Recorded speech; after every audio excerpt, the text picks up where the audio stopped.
Next, we're delighted to say we welcome the one and only Steven Spielberg to Five Live. Steven, good afternoon. Hi, good afternoon. Thank you very much indeed for speaking to us. War Horse is the big film. Never before has a horse been on the red carpet. How did that go for you?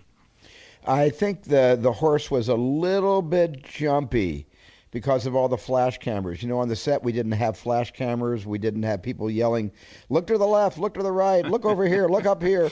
You know, and I think the horse was just, I could see the eyes were flaring, and I could see it more white in the horse's eye than anything else. And I was a little nervous that we were going to have an incident last night that would have probably made bigger news than the Duke and Duchess, yes. Of Cambridge coming to the premiere last night. Well, but luckily everything was okay. Martin Scorsese was on the show a couple of weeks ago, and he was telling about the royal conversation that he had for the command performance of Hugo. Do you get to have a special conversation? You being a KBE, of course, so you know, kind of Sir Stephen. Did you get a good conversation with him? We did. We had a private conversation with my wife Kate and myself and the Duke and the Duchess. We had a lovely conversation, about 15 minutes alone. And what did they make of the film? Can you tell us? Well, I could, I guess, but I feel that I'm going to be a really proper gentleman, American gentleman, and also a honorary Knight of the British Empire by keeping that conversation private. Fair enough. Okay, fair enough. I'd like to ask you something about crying in the movies, Stephen. I have a picture on the wall of my house, which was drawn by my son, of him and his sister watching E.T., and it's a picture of two kids on a couch with literally tidal waves of tears coming out of their eyes. Oh, my goodness. And they love the film. It's one of their favourite films, but they cried themselves stupid. When I saw War Horse in the cinema, there was not a dry eye in the house. Obviously, it's a film for all ages, but it is a film that will appeal to younger audiences. Tell me something about making films that will make children cry. Well, they always say that the important thing when you're making a movie that is designed to elicit an emotional reaction is that if people on the set are either laughing if you make a comedy or crying, you're not going to get the audience to either laugh or cry. And so that works both ways. You're on the set, we're doing a very emotional scene, none of the crew is crying, and yet we show the movie when it's all cut together and Johnny Williams puts his luscious score onto the film, and then the audiences start crying. The only indication I had making the movie was there was nothing but dry eyes making War Horse, and I thought maybe that would be a good sign. But what is it about that emotional release that is universal? I mean, you know, generally we'd say making children cry is a bad thing, but so many people have had that experience with your films, and E.T. I think is the obvious predecessor for this. Sentiment is often looked down upon. What is it about making people cry that's so powerful, particularly kids? Well, there's sentiment, and there's also the culmination of an emotional journey. When you're on an emotional journey and the emotional journey is coming to an end and you don't want the characters to leave and you don't want to go away from the experience, there is a remarkable thing that happens to audiences. They react, authentically to how the story is making them feel. I tried very hard not to pull any of the obvious strings because I didn't want to be yet again accused of pushing all the cry buttons. And I just thought that if people were going to have an emotional reaction to this, it was going to be because with all the loss and with all the sadness that prevails in the second part of War Horse, that the resolution is so satisfying and so kind of cathartic that the tears would be honest tears and not sentimental tears. That's what I was hoping. The book came out in 1982, the play in 2007. Is it true that you cried, Stephen, when you saw the play? I did. I don't know who didn't. It sounded like a funeral, and when I was on the West End production watching it, I loved it. And I went backstage to meet the cast, and my eyes were still wet. What did you mean when you said, I wanted to be honest tears, not push button? I mean, I have to say, I have nothing against honest sentiment, and I think films that manage to make audiences cry, that is I have no problem with that at all. What did you mean when you said honest tears? Well, honest tears is when a character you love dies or a character you love survives. And that's tears of relief, it's tears of communion. But, there's also, the tears that when somebody shoots the dog, that's not honest. You just go over and you kill the cat. That's not honest. You can get people to cry if it's a beloved character, but it's not a polite way to do it. Your lead actor clearly is a horse, and therefore can't speak. Just give us some thoughts, Stephen, on what it was like having the horse as the lead character and the reality of film. I think there were 200 horses in the cast altogether, but just from a technical point of view, how difficult that makes a film.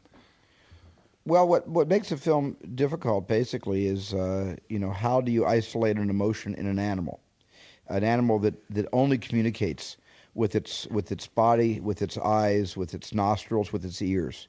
That was the same challenge posed by the puppets on the boards in the West End, and they did a brilliant job, not in giving a horse, qualities that real horses don't have, but simply, they simply approximated the truth of the horse, of that animal on stage, and people were amazed how lifelike the horses were, playing horses, not playing anything more than that. That's the same thing we did with our movie. We had horses, and the horses have a full range of emotion that people do not give horses enough credit for.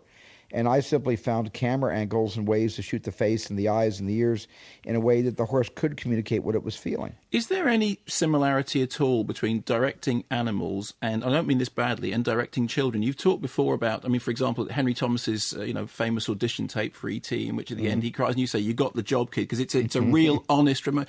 Is there any connection between that and the way you would work with animals who obviously, they're not actors, but you're looking for an honest response? Yeah, there's a big difference, because with all the children I've ever directed, I've worked directly with them. They've, from my lips to their ears, they know what is expected of them, or they know at least I trust them enough to improvise in a way that is usable in a movie. I'd let a lot of the kids improvise in E.T. With the horses, I work through trainers. I was working through Bobby Lovegren, who also worked with me on Seabiscuit, a movie that my company co-produced. Yeah.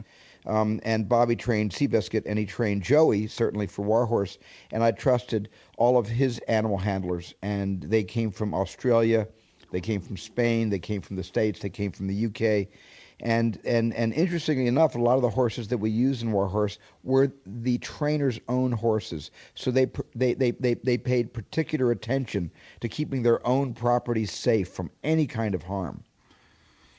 Was it a tension that you were aware of, Stephen, at all, to keep the 12A certificate, and therefore for it to be a family film, but also to be true to the horror of World War I? Clearly this is not Saving Private Ryan, but you still have to tell... the battle scenes are incredibly intense. Yeah, they're intense, but this movie is a romanticized version of war if you compare it to Saving Private Ryan or Band of Brothers or The Pacific. And only by comparison is this a romanticized version of the war, not unlike a lot of the war movies that Hollywood used to make 60 years ago, like What Price Glory and all, and maybe even a little bit of All Quiet on the Western Front. But the war scenes are intense, but you have to just understand that I think the reason we got the appropriate rating here in the UK was because there aren't arms and legs being blown off of people. There's no eviscerations. There's no blood. The war scenes are intense because you care about the characters and what might happen to them if they get killed. And that's where the intensity comes, by spending an hour and 10 minutes with our main principal characters before the war scenes happen. Can I ask you what I think is unfortunately a rather nerdy question? The last time I interviewed you, it was your 60th birthday, and we talked about film, about the decline in film, the rise of digital. You said your company will be at the front of digital, but you'd always edited on film. You loved the smell of a celluloid editing room. I know you were involved in Tacita Dean's installation at the Tate Modern, which was about the majesty of film. This is getting nerdy. In this case, you've edited on digital. You said, the last thing you said to me, you said it was good, as far as film was concerned, you said it was good enough for our forefathers. Why isn't it good enough for us? Have you changed? I haven't really. I'm still shooting on film. The only digital movie I've made is Tintin, because there was no film medium to speak of. It was all animation, so there was no film. Warhorse I shot on film. Lincoln, I just finished shooting Lincoln with Daniel Day-Lewis. That is shot on film. The big difference in my life now is, for the first time, I cut Warhorse on the Avid, which is a digital editing bay. Yeah. And I've always cut on film up until the last movie I cut actually on film was the fourth Indiana Jones film, Crystal Skull. And that probably is my last film that I will edit on film. From now on, I will be using the digital equipment. Does it break your heart? It breaks my heart, and it's just that we've run out of trained editors who know how to work with film, and it's sad but true.